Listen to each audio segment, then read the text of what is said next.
Sir sir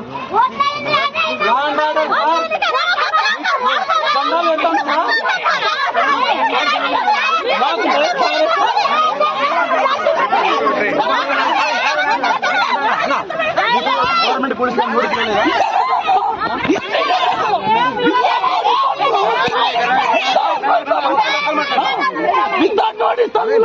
అంటే మీరు సముద్రం నది పక్కన కట్టుకున్నారు కదా. గత 18 సంవత్సరాల నుంచి ఇక్కడ ఉన్నామన్నా. ఏ రోజు అబ్జెక్షన్ చేయలేదన్నా.